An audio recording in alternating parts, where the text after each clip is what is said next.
In this video, I'm going to show you the Capnometry and EMG application, which is obviously about putting together the two parameters that we've been working with so far in the course, namely EMG for muscle tension and capnometry for breathing. Now, it's fair to say that the application is an auxiliary application rather than a frontline application in the context of the course, because you can get along fairly well just sticking to either the basic EMG or the basic capnometry, and you don't really have to use this one at all. So if you're worried that it's going to just overcomplicate things, don't worry about it. You don't have to use this one. But that said, for a lot of people, it's very useful to put the two together, because often ingrained patterns of poor breathing are connected to chest breathing, or at least a tendency to repeatedly tighten up. Yeah, and it's often not easy for people to keep in mind both aspects of breathing. So it might be that the application is very useful to you, and it's useful to see the two parameters on the same screen, but ultimately it's up to you, of course. Now, I'm going to keep this video short because the application works as you'd expect. It follows the same pattern as the other applications in the Mind Body Training Tools suite. I think you'll be able to use it easily enough. If you've used the other applications that we've encountered so far, I think you'll grasp this one pretty easily. So let's start off as usual in the platform program. First thing to say, on the Setup tab, Device Setup, you want to make sure that you've got the right sources selected for EMG and muscle tension, and the capnometer for the breathing signal. So I'm going to go with simulator as usual for the purpose of demonstrating. Okay, so I'm going to go to the Capnometry tab. So again, you've seen this before, I've got 3 rows of buttons, and the middle row is for the capnometry and EMG application. One point I will make is that you need to have the license or the module license for both capnometry and peripheral biofeedback for this to be for this to be available, for it to work. So you've got the 3 main buttons, one to start the application, and then one for a session report, and then one for an application report, which is a report of all the sessions that you've done. I'm not going to bother showing you those two because they work just like the other session reports for other applications, so there's no need. There is a user guide, a document, a PDF document that you can open from this link here, and you can also check battery and impedance for EMG using this button. I'm not going to show you that. Okay, so let's launch the application.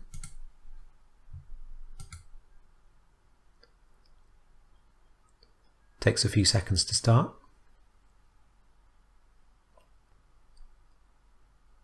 So here we are, here's the window. There's only one window in this application. I'll press play to start the flow of data, and you can immediately see we've got the 2 signals, the capnometry in green showing the sequence of peaks, and then the EMG trace in magenta. And you can see that when I recorded this, I was actually deliberately demonstrating some chest-based breathing, so you can see that oscillation in the muscle tension signal that's connected with chest breathing. Okay, so just a quick overview of the interface as a whole. We've got at the top, we've got the short-term display showing the 2 basic signals, and then in the lower half of the screen we've got the long-term display, which shows some derived parameters. It's showing in green the end tidal CO2, or the peak, which is basically the height of the capnometry signal. You remember that from before. And then the breathing rate in blue. And then we've got a sort of a dark pink and a light pink color for the maximum and minimum EMG per breath. Now, if you've used the EMG and breathing application, it's very similar in that application. Okay, so let's go into that or just to complete the overview. I'll just mention that we've got the set of numeric displays showing all the parameters, and then at the bottom we have the audio feedback controls, and we've got two thresholds as part of the audio feedback. So one on the left and one on the right. That's threshold 1 and threshold 2. I'll come back to them later on. Okay, let's go into a little bit more detail, starting with the short-term display. Now, as usual, you can select the scale to show on the vertical axis. By default, it's the carbon dioxide measure, so it's actually partial pressure to give it the technical detail. I can switch to the muscle tension scale. So now I've got 0 to 6 in units of microvolts, so that's relevant to the magenta trace. I can adjust that scale using this control. So if I want to have it 0 to 12, say, yeah, so that's made the signal move down in the screen.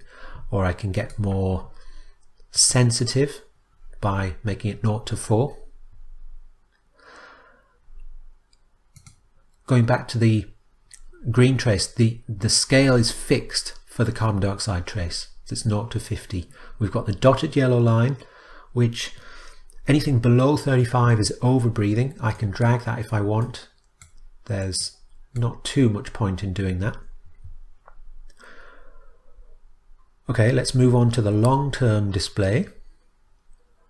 Again, same principle of selecting the vertical scale. Oh, just one thing to go back that I forgot to mention. I can change the horizontal or the time scale for the short term using this control. By default, it's set to 1.5 minutes. I don't personally think there's much point in changing it, but you can if you want. You can make it shorter or longer. Okay, let's go back to the long-term display. So again, the same principle applies, that I can select the vertical scale using the colored small squares at the top. So I can select the EMG scale, which is actually the same scale for both of the maximum and minimum EMG per breath.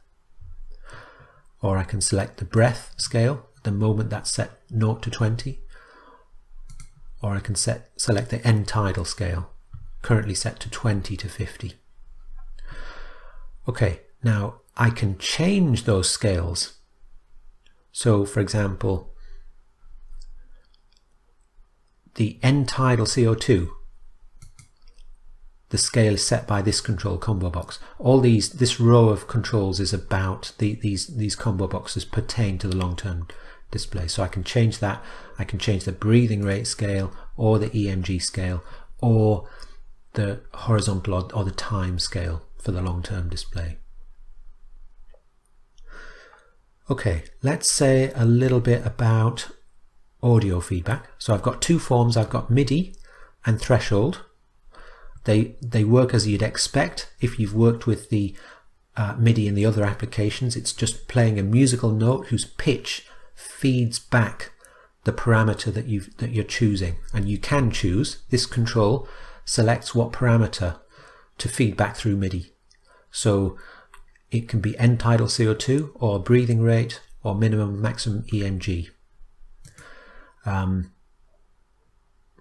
Obviously I've got my play button for MIDI feedback and a volume control, and then the same for the threshold based feedback. I've got the play button and volume control again there. The thresholds, so again, it's the same idea. With threshold based feedback, the feedback comes in when something happens, like when you tighten up or when your breathing drops below a certain limit. So let's say that I wanted to have a warning sound when, let's say, the end tidal CO2 drops below something like that, about 37, 36, something like that, which is just where I happen to have dragged it. So now if I press play on the threshold button, yeah, I'll get a bell when that goes below. It currently is below, but you get the basic idea if you've worked with threshold based feedback before. I've got another threshold over here. I can turn either one off independently using this condition control.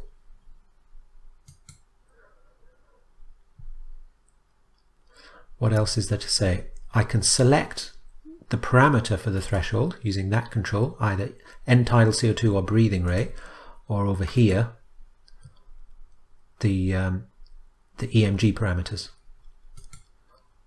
So like I say, I think it just will work as you'd expect. Turn that off again. Yeah, by all means play with it and experiment and find out if you like it.